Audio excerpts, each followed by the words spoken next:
Nous allons reprendre notre étude.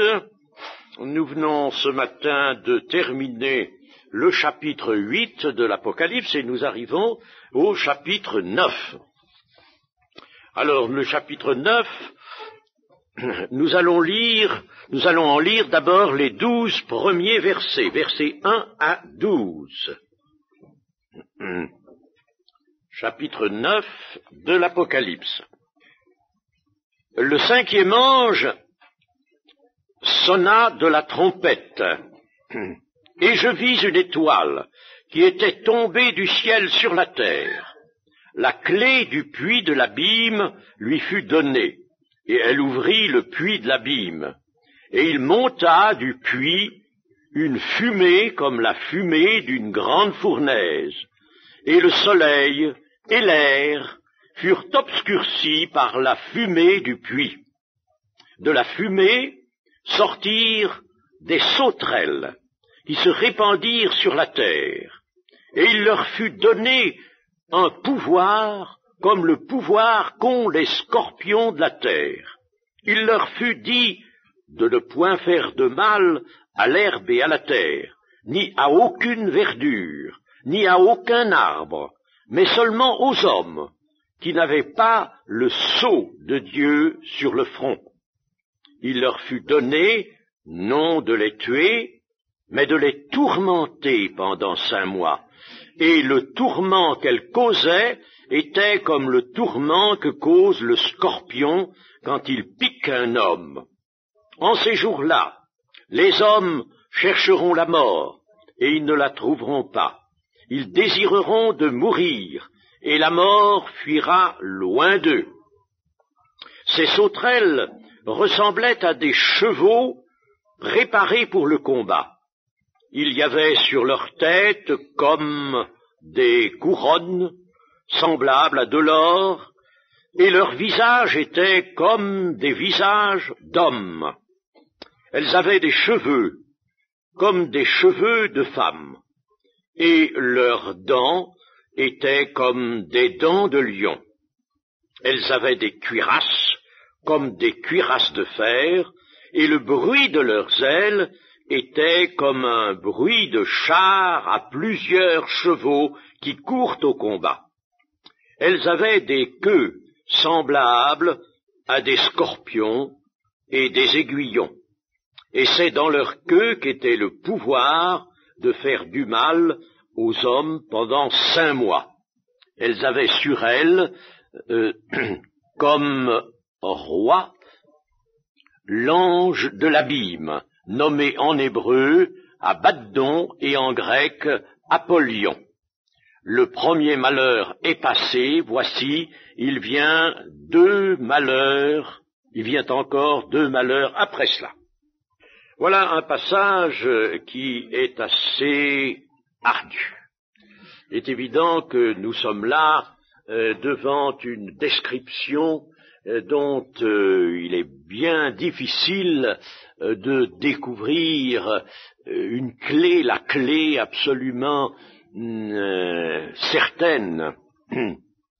Mais enfin, nous allons user de prudence, mais aussi de foi, en nous efforçant de tirer parti de ce passage. Il est certain que toute la parole de Dieu nous est donnée pour nous, pour que elle nous édifie, pour qu'elle nous apporte les connaissances dont nous avons besoin, et par conséquent, il faut que nous nous appliquions à la méditer et la comprendre. Voici une étoile qui tombe sur la terre.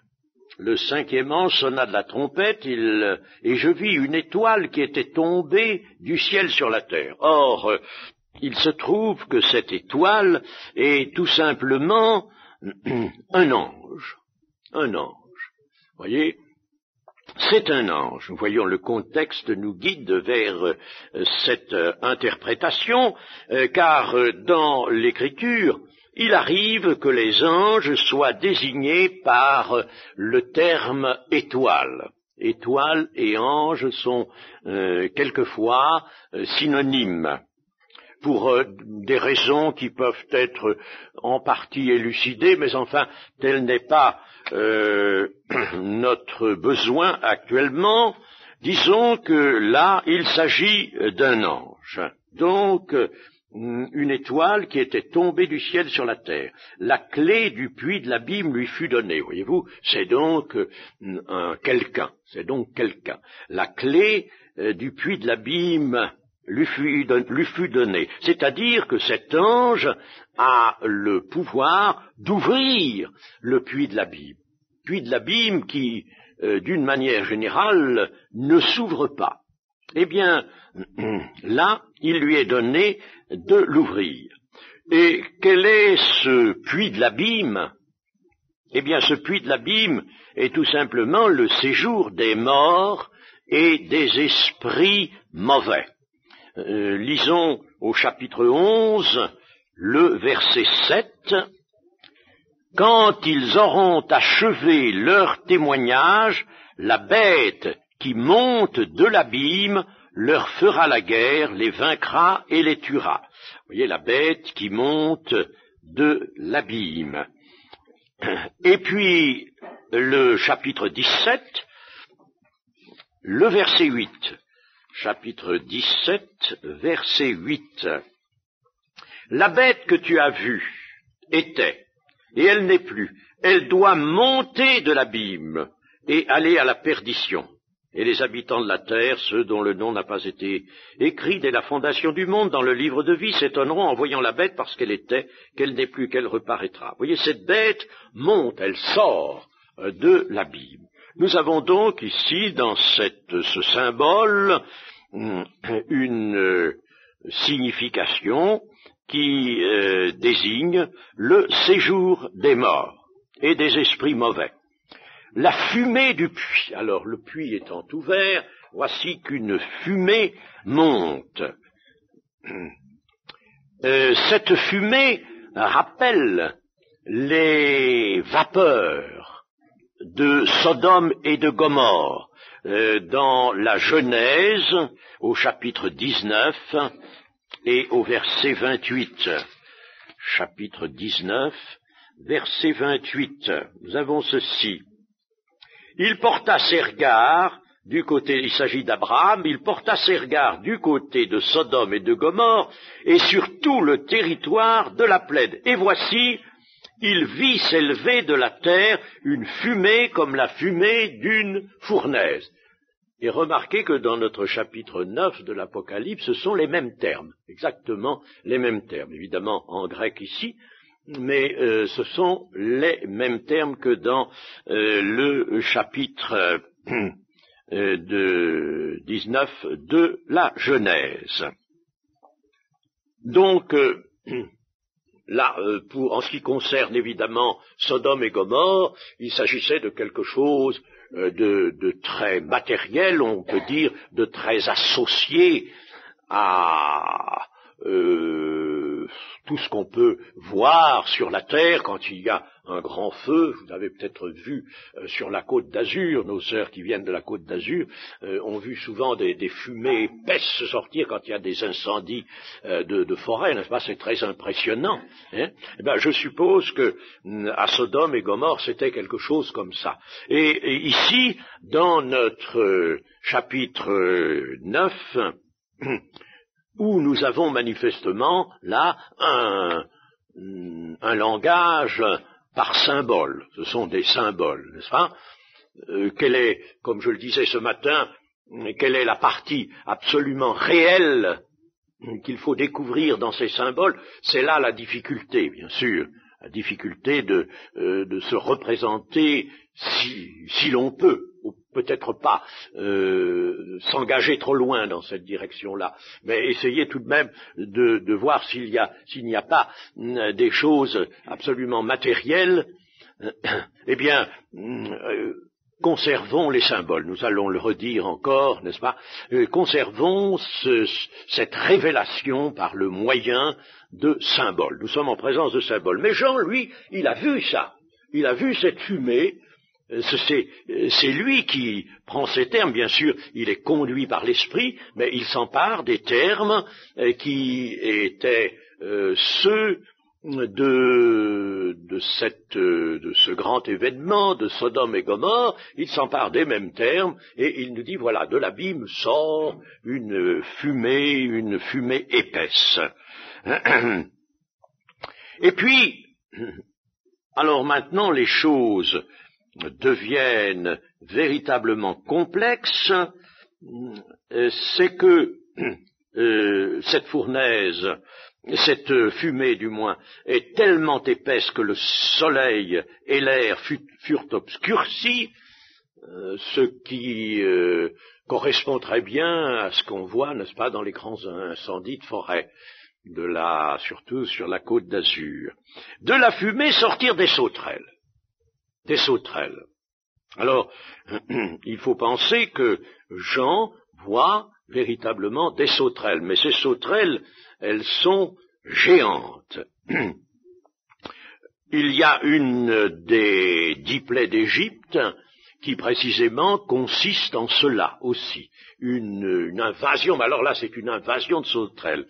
Là, Jean ne nous dit pas qu'il voit une invasion, il voit des sauterelles qu'il va décrire ensuite comme vraiment des objets excessivement importants.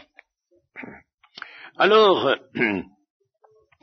la chose étrange, c'est que ces sauterelles ne viennent pas pour dévorer la végétation. Au contraire, il leur fut dit, donc il y a un ordre qui leur est donné, des instructions qui leur sont imposées, il leur fut dit de ne point faire du mal à l'herbe de la terre, ni à aucune verdure, ni à aucun arbre, mais seulement aux hommes qui n'avaient pas le sceau de Dieu sur le front. Ainsi donc, c'est une chose étrange parce que les sauterelles, quand elles viennent, c'est pour dévorer précisément la végétation.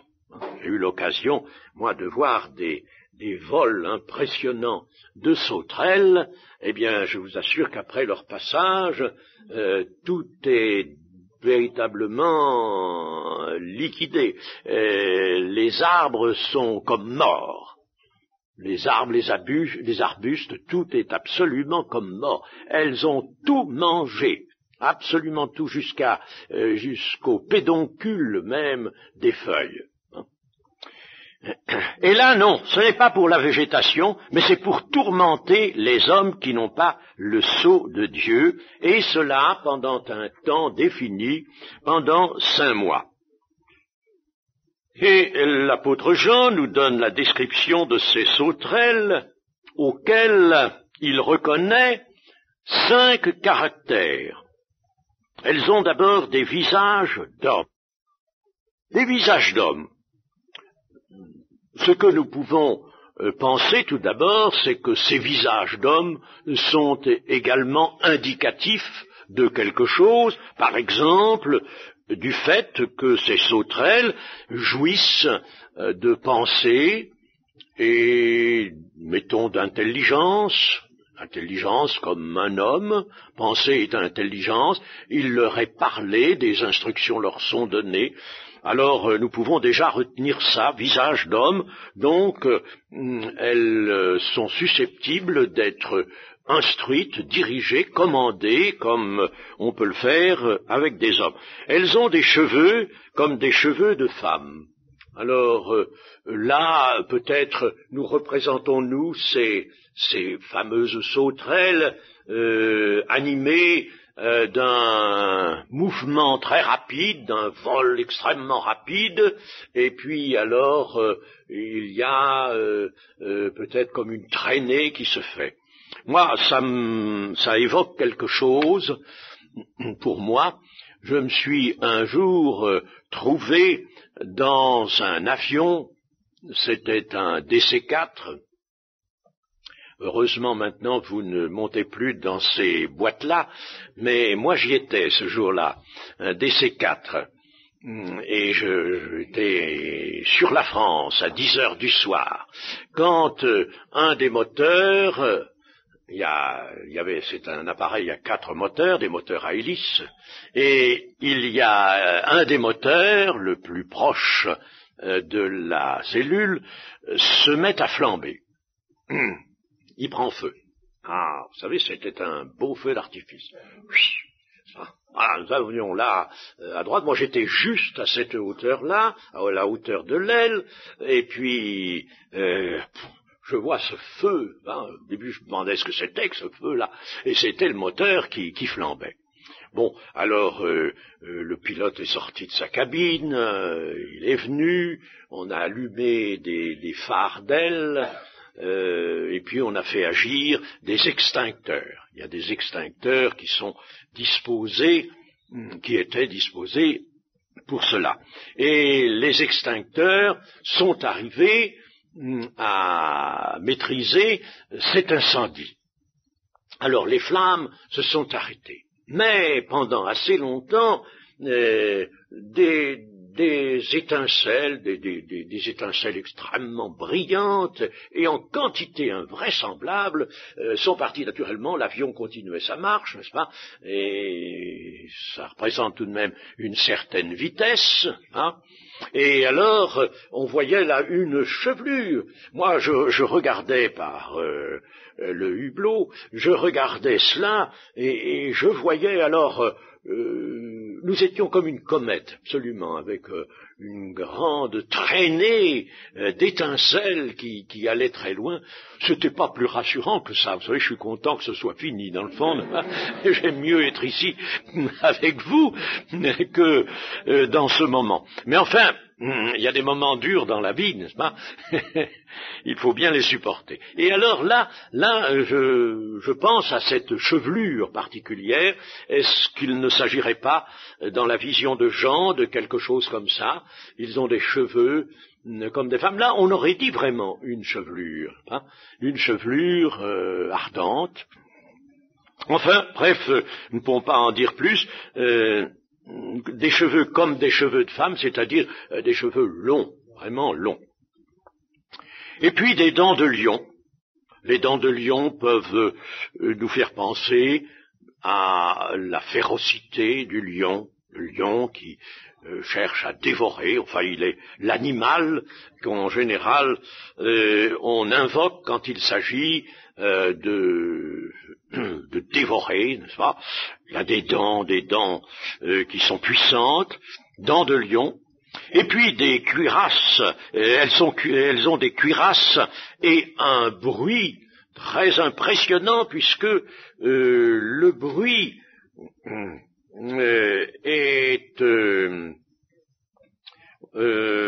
voyons, elles avaient des cuirasses comme des cuirasses de fer, et le bruit de leurs ailes était comme un bruit de char à plusieurs chevaux qui courent au combat.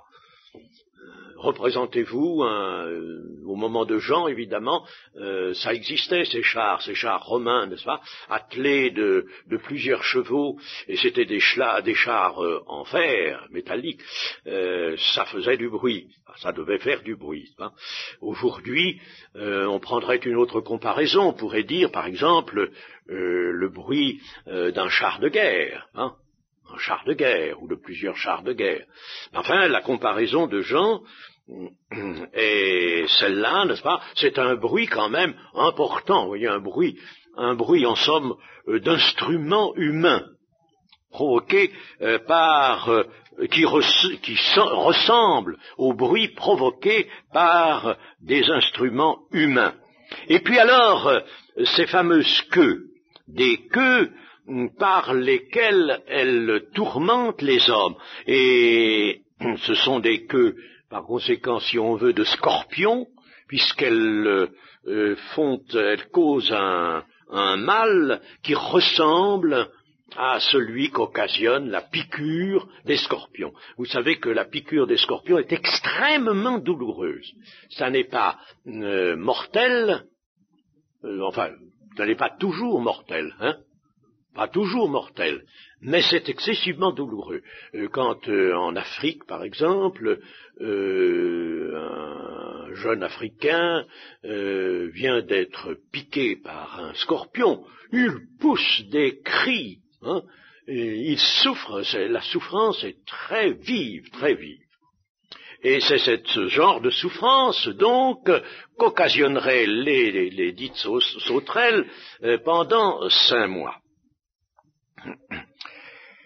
Certains commentateurs, je vous ai déjà dit qu'il y avait au sujet de l'Apocalypse des quantités de commentaires. Alors certains commentateurs plus modernes, évidemment, pas ceux d'autrefois, ont cru voir dans ces sauterelles géantes l'évocation d'une aviation moderne. Effectivement, n'est-ce pas, en lisant ça, on peut être vraiment tenté de s'attacher à une telle interprétation, une aviation. Je pense à la description que donne le prophète Joël dans son chapitre 2 d'une guerre qui n'a pas encore eu lieu, mais qui va avoir lieu bientôt, chapitre 2 de Joël. C'est extraordinaire parce que on dirait la description d'une Blitzkrieg, c'est-à-dire, je ne sais pas si je prononce bien, Madame Filleul, n'est-ce pas? Vous pourriez peut-être le prononcer pour moi. La guerre éclair. Blitzkrieg, c'est ça, la guerre éclair. C'est bien à peu près comme ça qu'il faut prononcer, non? Blitzkrieg. Ah, c'est ça, oui, c'est ça, c'est bien ça, Blitzkrieg, la guerre éclair. Et la description de Joël, véritablement, ça correspond très bien au schéma de ce genre de guerre, des chars d'assaut qui sont assez distants les uns des autres et qui ont pour consigne de marcher droit devant eux, de ne pas se détourner de leur route. Et puis, en avant, ils disposent de lance-flammes extrêmement puissants. Hein? Et c'est ça. Et quand ils sont passés, avant c'était un paysage ordinaire, verdoyant, tout allait bien. Quand ils sont passés, tout est brûlé, c'est un désert. Eh bien, je pense donc à cette description de Joël. Moi, j'ai toujours été attiré par cette description dans la pensée que il s'agissait là, évidemment, d'une Blitzkrieg, vraiment d'une guerre éclair, dont la conception revient à Hitler, surtout, enfin à Hitler ou à son armée. Hein. Alors, on pourrait être ici vraiment amené à penser à une aviation, ça cadre assez bien, ça cadre bien, n'est-ce pas,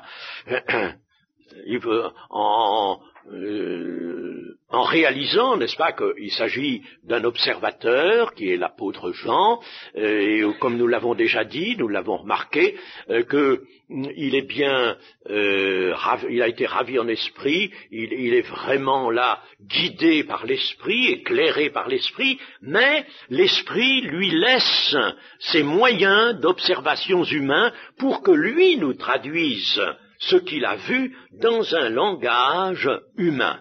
Hein? Bien.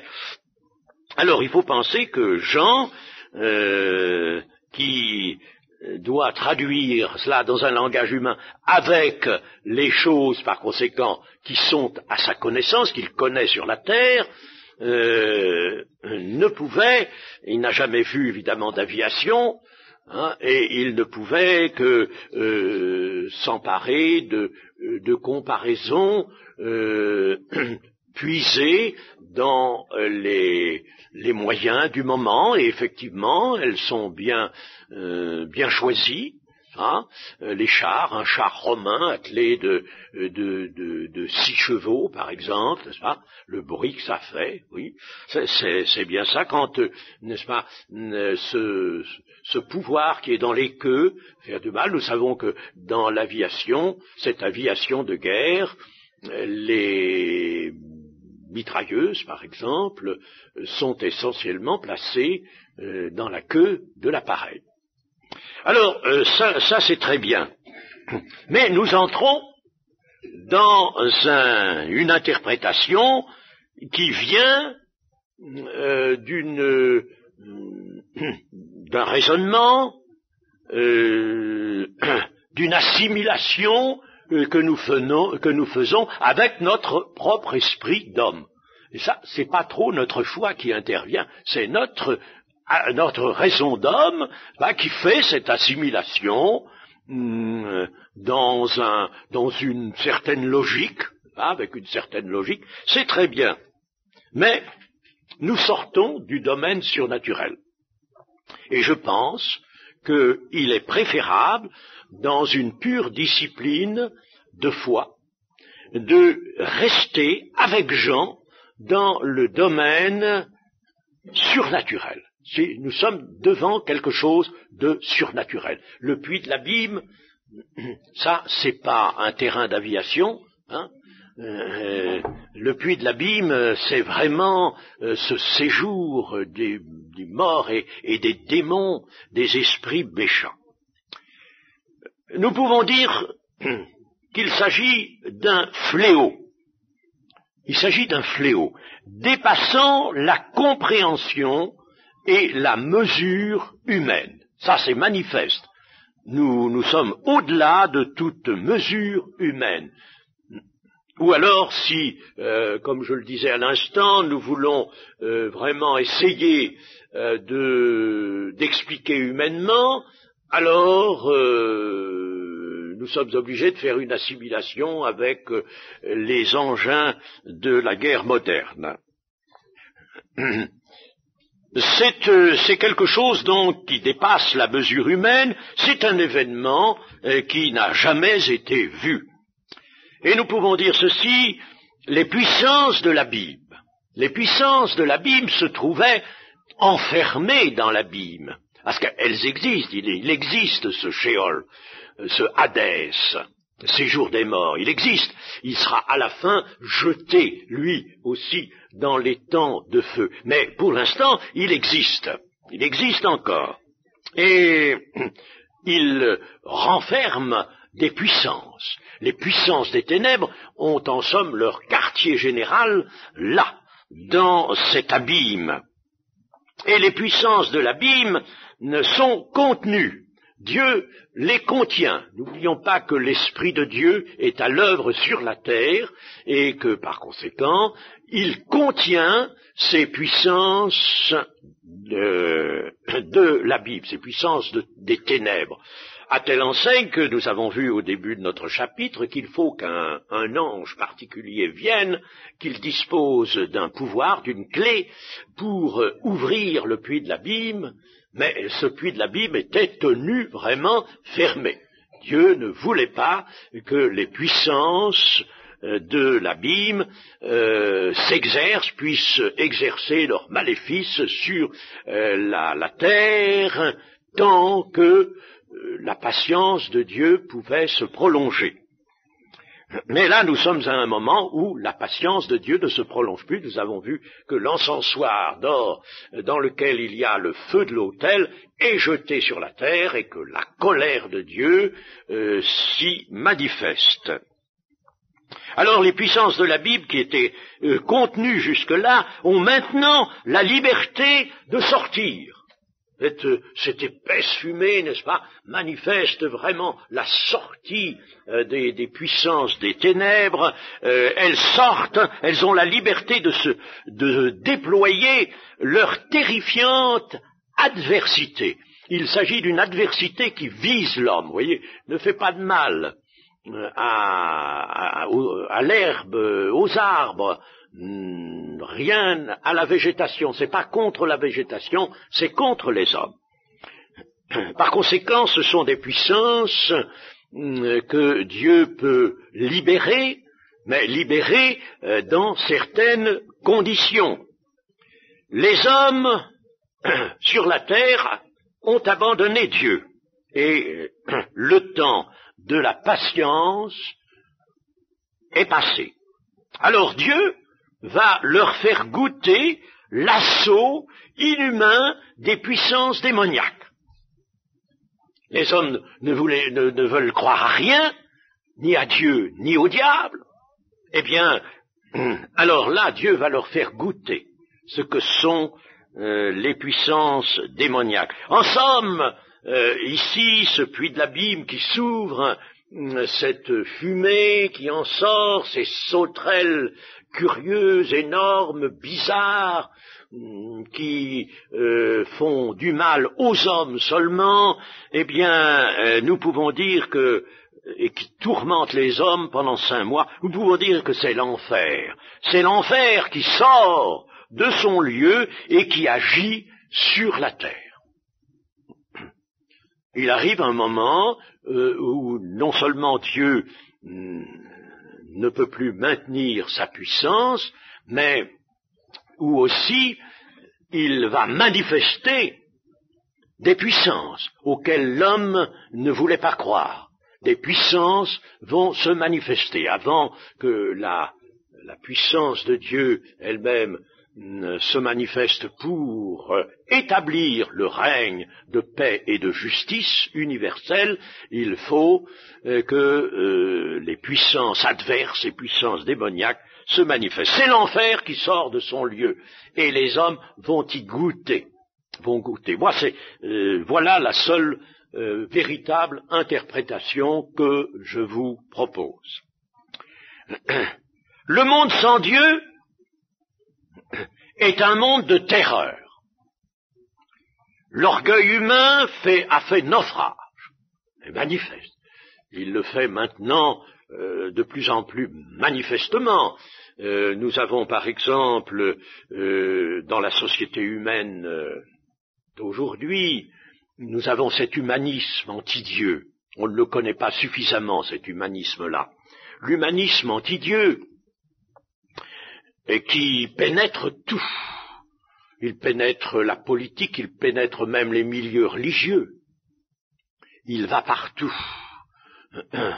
Il pénètre les universités. Il est partout, cet humanisme anti-Dieu. Et souvent, on s'imagine que l'ennemi, le grand ennemi, c'est le communisme, le marxisme. C'est vrai que il y a de la part du communisme des choses qui travaillent à la persécution de l'Église. Mais le véritable ennemi, qui n'est pas tellement connu du grand public, c'est cet humanisme anti-Dieu. Or, cet humanisme anti-Dieu a pris assez récemment figure de religion. Il avait déjà le caractère ou les caractères d'une religion, mais il a pris ouvertement figure de religion en Amérique. Et nous avons eu dans une revue, il n'y a pas bien longtemps, très récemment, sous la plume d'un médecin chrétien, nous avons eu, ce médecin chrétien s'est intéressé à cette question, puis il est allé, chercher les documents, il les a pris, il les a traduits en français, les documents concernant les décisions qui ont été prises par une grande instance américaine en faveur de l'humanisme, qui se déclare religion. Il se déclare religion. Et une religion diamétralement opposée au christianisme. Par exemple, il va nier, n'est-ce pas, d'une façon formelle, le péché. Péché, ça n'existe pas. Ça n'existe pas. Et il va tout contredire, il va prendre le contre-pied de toutes les vérités évangéliques. Et alors, c'est avec ça qu'il prétend actionner maintenant le monde, en commençant surtout par le monde intellectuel. Alors, nous pouvons dire vraiment que l'orgueil humain actuellement est une monstruosité et qu'il a fait naufrage. Le tourment que ces sauterelles vont occasionner chez les hommes, c'est un tourment sans protection. Il n'y aura pas de protection. La médecine elle-même ne pourra absolument rien faire. Un tourment sans protection qui intervient comme conséquence de la haine sans cause des hommes contre le Christ et l'Évangile. N'oublions pas cette parole de Jésus, ils m'ont haï sans cause. Ils vous haïront d'eux-mêmes. Ils m'ont haï sans cause. Ils n'ont pas de cause. Mais nous voyons bien comment maintenant, en dehors même des pays où sévit durement la persécution, nous voyons dans notre Occident par exemple, en Amérique, il y a des milieux évangéliques beaucoup plus conséquents que les nôtres en France, bien entendu, n'est-ce pas? Il y a beaucoup de chrétiens évangéliques, bon, c'est bien, mais il y a aussi une opposition beaucoup plus forte qu'on ne la connaît ailleurs. Et l'Amérique fait tout de même partie de notre Occident, hein, nous la comprenons dans l'Occident. Eh bien, cette opposition-là est de plus en plus féroce, Et cela montre que les hommes exercent cette haine sans cause. Ils n'ont pas de raison. Ils ont beau essayer de s'en donner des raisons, ils n'en ont pas de valables. Et c'est une haine sans cause. Ils haïssent parce que l'homme est lui-même pécheur et qu'il a en lui tout ce qui provient de la chute en Éden. Il a cela en lui, il a ce mal en lui, et c'est pourquoi il est sans cause l'évangile du Seigneur et le Christ lui-même. Et alors, notre texte nous dit que, nous donne deux termes là. Ces deux termes sont Abaddon et Apollyon, c'est ça, Abaddon. Je reprends la phrase, faire du mal. Elles avaient sur elles comme roi, ces sauterelles, elles avaient comme roi, vous voyez, elles ont un roi, elles ont un commandement, elles avaient sur elles comme roi l'ange de l'abîme, nommé en hébreu Abaddon et en grec Apollyon. Abaddon signifie destruction. Donc elles ont comme roi l'ange de la destruction. Nous voyons un peu ce que cela signifie, n'est-ce pas? Elles sont sous le gouvernement de Satan. Elles ont l'ange de la destruction comme chef. Et Apollyon, c'est la traduction en grec, dans la version des Septante. Les Septantes, c'est la traduction de l'Ancien Testament hébreu en grec. Vous savez qu'à l'époque du Nouveau Testament, on parlait grec, on parlait le grec. Et l'hébreu était pratiquement oublié. On parlait encore un peu araméen, le Seigneur Jésus a parlé araméen, mais ce n'était pas la langue courante, c'était le grec. Si bien que environ 2 siècles avant la venue du Seigneur, on avait traduit l'Ancien Testament en hébreu, et ça donne la version des Septante, qui est toujours maintenant connue, et qui, je crois, va être republiée prochainement. Et cette version en grec, c'est elle qui sert de source aux citations que nous avons, citations de l'Ancien Testament que nous avons dans le Nouveau Testament.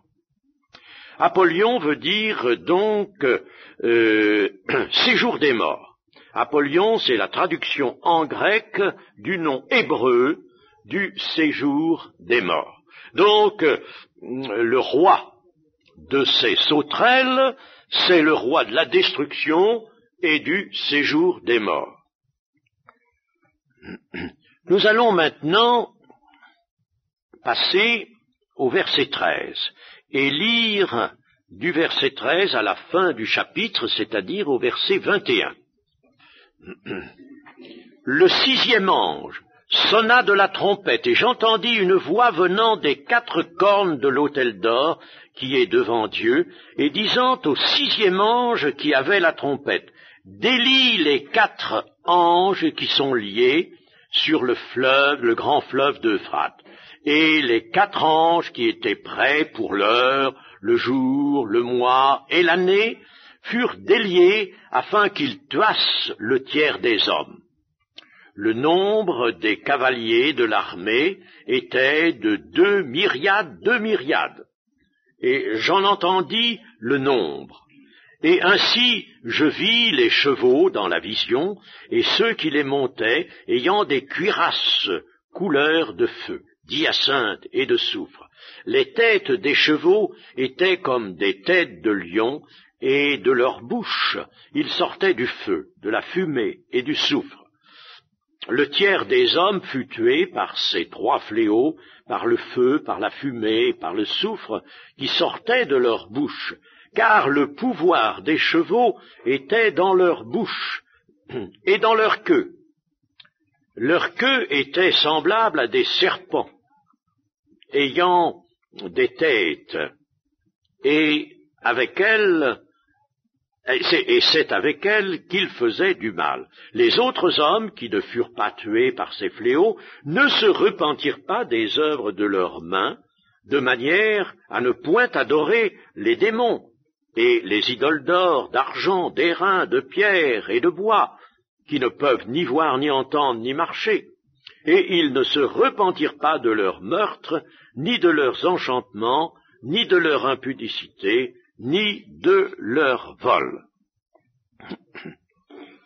Voici maintenant la 6e trompette, et l'attention se dirige sur l'Euphrate, d'où un nouveau fléau va se déchaîner par l'action de 4 anges qui se tiennent prêts. Vous voyez, par conséquent, ce sont des dispositions qui sont prises d'en haut. Il y a 4 anges, là, qui se tiennent prêts et qui vont déchaîner cette nouvelle action, là, à partir de l'Euphrate. À partir de l'Euphrate, c'est-à-dire, en somme, à partir de cette limite entre l'Asie et l'Europe. Cela pour l'heure, le jour, le mois et l'année. Les temps sont fixés à l'avance et les anges sont là, préparés, ils attendent le moment, ils sont prêts.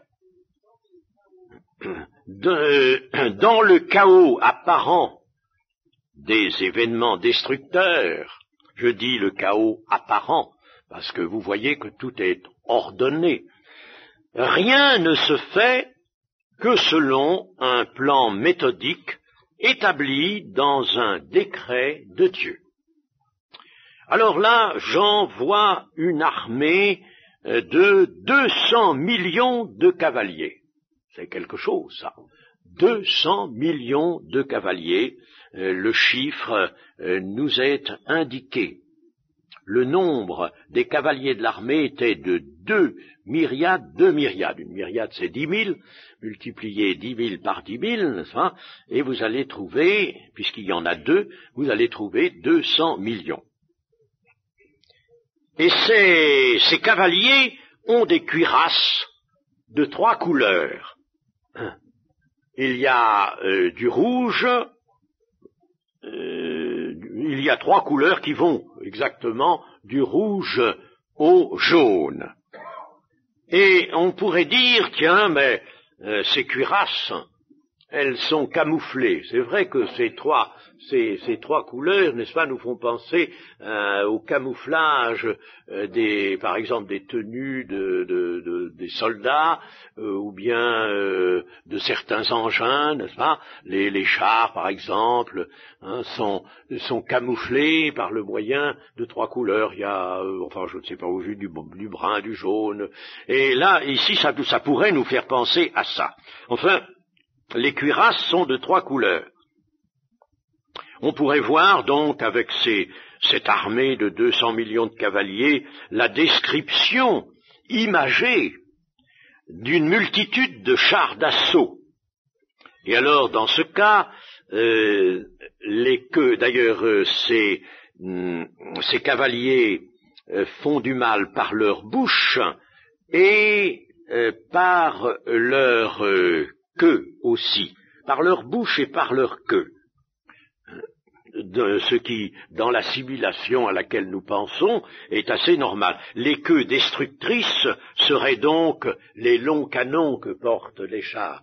Aujourd'hui, les canons des chars sont très longs, et à leur extrémité, il y a une renflure, il y a en effet une tête, et on peut dire, n'est-ce pas, ce sont des serpents, des longs serpents. Ça c'est une affaire d'assimilation. Mais, comme je vous l'ai dit, n'est-ce pas, ne cédons pas à cette tentation, je vous la signale, parce que il y a peut-être des gens qui y tiennent et qui vous le diraient, n'est-ce pas. Moi, je ne cède pas, c'est une tentation, c'est vrai, de pouvoir expliquer les choses comme ça. Il semble que ça nous fasse avancer. Il dit, tiens, on a compris ça. Oui, on voit en effet, Jean a eu la vision de ces choses, il a eu la vision, en somme, d'une guerre énorme, elle va se dérouler sur la terre.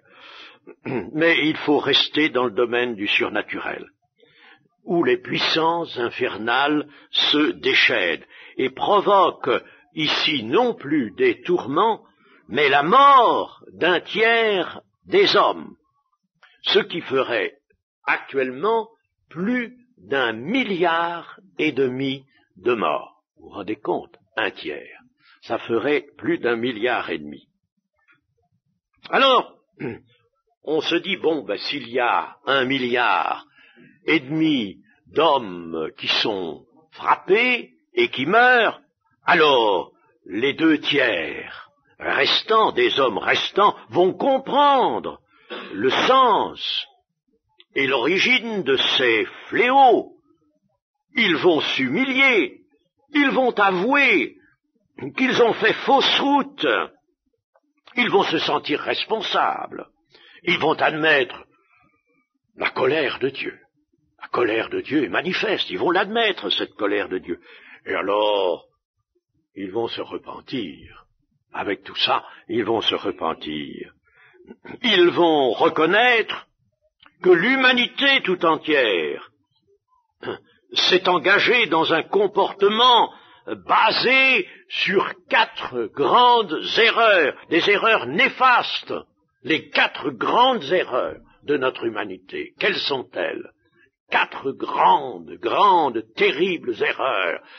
Si vous voulez, les 4 aspect du péché du monde, si on ne voit plus seulement le péché individuel, mais le péché de la société humaine, eh bien, ces 4 grandes erreurs ou ces 4 aspects du péché sont les suivants.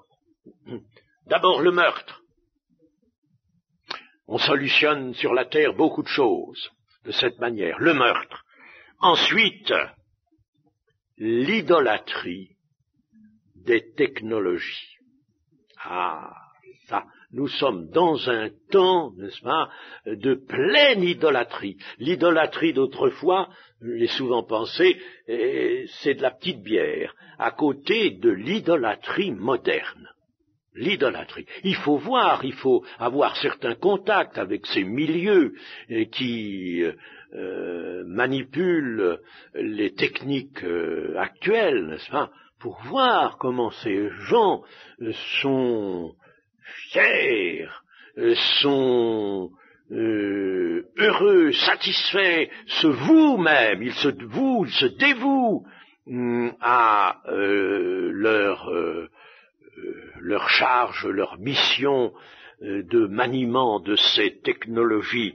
Donc, la deuxième grande erreur néfaste, c'est l'idolâtrie des technologies, qui alors, elle, a achevé de détourner l'homme de Dieu. La troisième grande erreur, qui est aussi, avons-nous dit, un aspect du péché du monde, c'est la corruption. La corruption. La corruption. Oui, cette corruption qui prend elle-même toutes sortes d'aspects. Mais l'esprit de l'homme est corrompu, la moelle est corrompue, nous avons ça dans le chapitre 2 d'Ésaïe, le centre est corrompu, si bien que tout le reste est corrompu. Quand la pensée de l'homme est corrompue, ses intentions sont corrompues, son sens de la liberté est lui-même corrompu, dévoyé, et naturellement la corruption alors s'étend dans tous les domaines, et particulièrement dans ce domaine qui a toujours été celui que Dieu a montré, désigné comme étant terrible, comme étant grave à ses yeux, celui des relations sexuelles. Alors la corruption. Et alors il y en a un quatrième grande erreur néfaste de la société tout entière, n'est-ce pas? La quatrième, on peut l'appeler l'accaparement. L'accaparement. Voilà. Les quatre grandes erreurs, donc, sont celles-là: le meurtre, l'idolâtrie moderne, la corruption et l'accaparement. Et vous pouvez faire tout rentrer là-dedans, dans ces quatre grandes erreurs. Eh bien, on pourrait penser que les hommes, même, ils réfléchissent à tant de choses, ils ont tant d'intelligence quand il s'agit de perfectionner, faire avancer, faire le progrès, faire marcher le progrès, faire avancer leurs technologies, n'est-ce pas? Constamment, le Japon nous propose des systèmes nouveaux. Il y a des choses extraordinaires, n'est-ce pas? On va vous vendre aujourd'hui une montre bracelet d'une dimension tout à fait courante, normale, avec dedans un tas de systèmes, et puis même la télévision. Alors vous êtes en route, vous voulez voir le match, un match qui vous intéresse, eh bien, prenez votre montre et puis vous regardez, n'est-ce pas? Vous avez tout ce qu'il faut. Et puis toutes sortes de choses extraordinaires, prodigieuses même. Je pense que les prodiges se manifestent déjà dans ce domaine de la technologie. Alors, on pourrait penser que les hommes vont réfléchir, ils réfléchissent à tant de choses, et ils ont tout de même une intelligence qui a fait des prouesses. Alors, cette même intelligence ne va-t-elle pas leur permettre de comprendre, de discerner devant les malheurs qui se produisent, devant ces fléaux qui s'abattent et dont ils souffrent? Alors là, ils vont comprendre, il n'y a plus moyen, nous avons beau avoir une médecine qui est fière et qui dispose elle-même de beaucoup de techniques, ben cette médecine ne peut rien faire. Elle ne fait rien, elle n'empêche pas la mort, elle n'empêche pas le tourment, elle ne fait rien, elle ne peut rien faire, elle est désarmée. Alors, ils vont comprendre. Eh bien non, ils ne comprendront rien. Cela nous montre, mes amis, que l'intelligence humaine n'est pas l'intelligence d'en haut. C'est un développement. L'intelligence, qu'on appelle l'intelligence actuellement, qui est à l'œuvre dans toutes ces activités scientifiques et technologiques de l'homme. C'est une intelligence de la matière. Cela montre que dans l'homme, il y avait des possibilités extraordinaires. L'homme possède effectivement des possibilités extraordinaires. Le degré où on est arrivé aujourd'hui dans les mathématiques, par exemple, n'est-ce pas? Je voudrais que vous assistiez à un cours de haute mathématiques, n'est-ce pas? Et puis après, vous me diriez, ces gens-là, ils parlent, quel langage parlent-ils? On ne comprend rien du tout, hein? Personnellement, je faisais partie de la Société des sciences d'Afrique du Nord, et il y avait des communications périodiques assez fréquentes. On assistait donc à toutes sortes de communications, ça s'appelle des communications, c'était une académie des communications. Et un jour, nous recevons des jeunes mathématiciens du centre de l'université de Marseille. Marseille, là, il y a un nid de mathématiciens, là. Alors, nous recevons là, et il y a un de ces mathématiciens qui, avec un beau tableau noir, nous fait tout un exposé sur attendez, je ne sais plus si c'est la 4e ou la 5e, enfin mettons, la 5e dimension. Hein, la 5e dimension. Et alors le voilà parti dans toutes sortes d'explications, et puis alors il allonge des formules sur le tableau. Bon, alors moi j'étais assis à côté d'un professeur de mathématiques agrégé, je connaissais, n'est-ce pas? Bon, alors je dis, il est plus fort que moi quand même en mathématiques, il va m'expliquer. Alors, au bout d'un moment, je lui dis, écoutez, moi je suis perdu, moi dans ces trucs-là, vous pourriez m'expliquer tout ça? Alors il dit, bon, attendez, je vais voir, écoutons jusqu'à la fin. Bon, alors, arrivé à la fin, je lui dis, alors, qu'est-ce que vous m'en dites? Il m'a dit, écoutez, je n'y comprends rien. Ils travaillent les mathématiques tout le temps, ils arrivent à un niveau où on ne peut plus les suivre, Alors, je lui dis, mais en définitive, il nous a parlé de la 5e dimension. Et il a semblé nous dire que cette dimension se ramenait en somme à un point. Seulement un point, ça n'a pas de dimension. En géométrie, un point n'a pas de dimension. Hein. Alors la 5e dimension, si c'est un point qui n'a pas de dimension, elle n'existe pas, tout simplement. Ça, faut pas se faire de soucis. Hein. La 5e dimension n'existe pas. Bon, alors ça va bien. Hein. Mais c'est vous dire, vraiment, l'esprit humain est capable de prouesses, de toutes sortes de prouesses extraordinaires. D'ailleurs, en électronique, on voit bien aujourd'hui, n'est-ce pas, que on peut arriver à toutes sortes de résultats formidables, extraordinaires, puis c'est pas fini, nous aurons encore bien d'autres étonnements.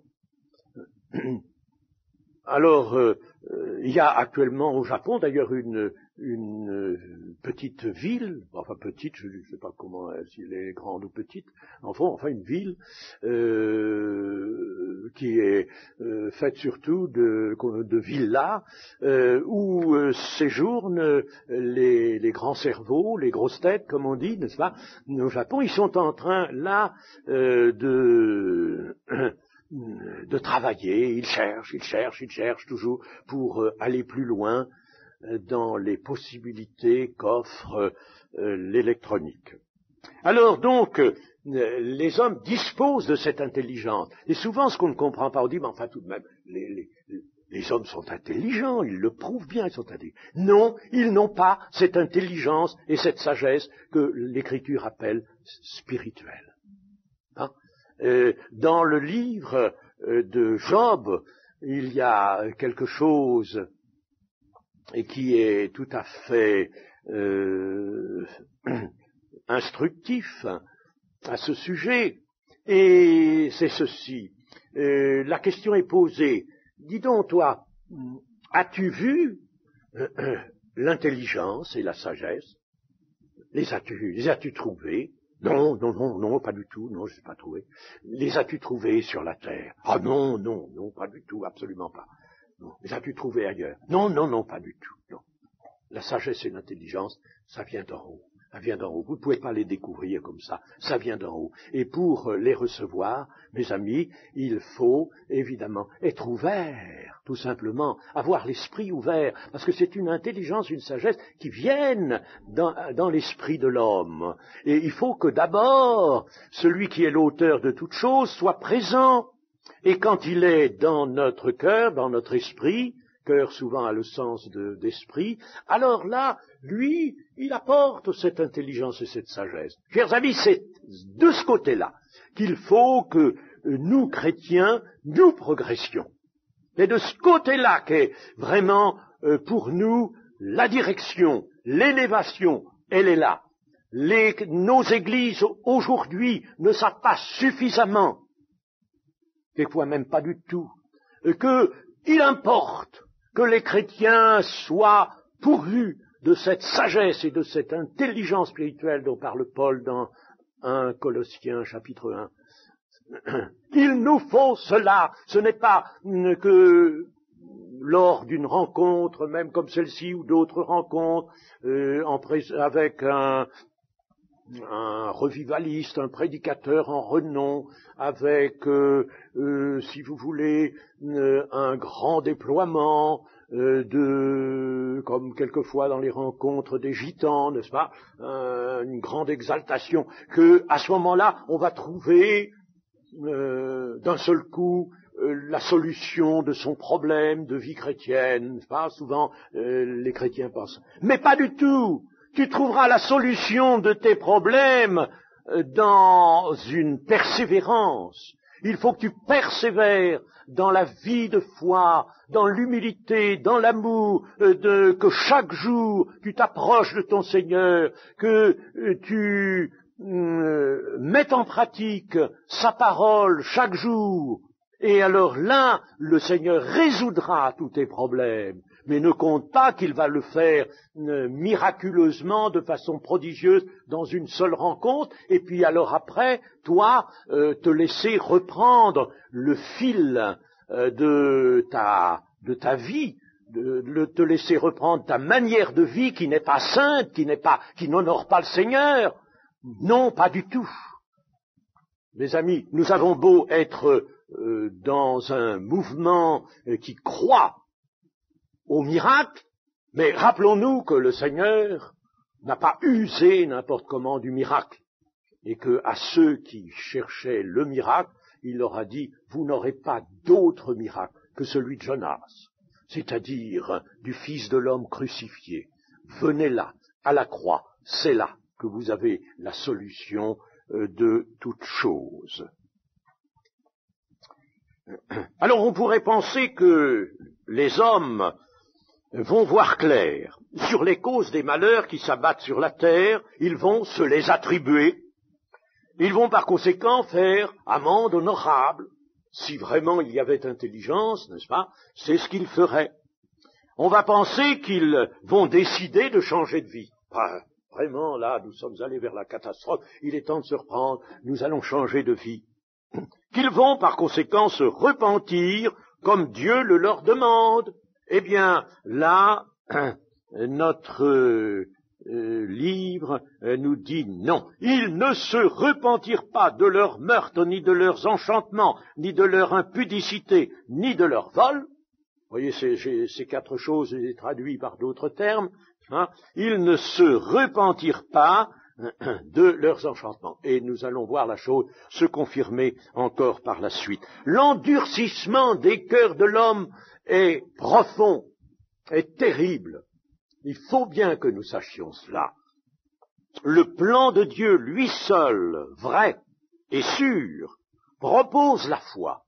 Et le plan de Dieu ne peut pas proposer autre chose que la foi, la repentance et la grâce qui pardonne. C'est bien la seule filière par le moyen de laquelle les hommes peuvent changer et obtenir un salut non pas temporaire, mais éternel. Quelqu'un a dit, on peut tout briser sur la terre, sauf le cœur de l'homme. Je crois que c'est Ernstein qui a dit cela. On peut tout briser sur la terre, sauf le cœur de l'homme. Et il n'y a pas donc d'autres filières. Il faut bien que nous sachions ça. Ne cherchons pas à côté. Même dans la vie chrétienne, comme je le disais, pour redresser ce qui ne va pas, pour revenir à une foi plus solide, pour être mieux vraiment dans son être, pour se sentir bien, en bon rapport avec Dieu, eh bien, il n'y a qu'une filière, une seule filière, la foi. Et la foi devant laquelle se dresse la croix du Seigneur. C'est cela, revenir à la croix. Il n'y a pas d'autre filière que celle-là. C'est la bonne, c'est la seule. Eh bien, chers amis, ceci étant vu, nous allons nous arrêter, et vous savez qu'il y a un petit 4 heures qui vous attend.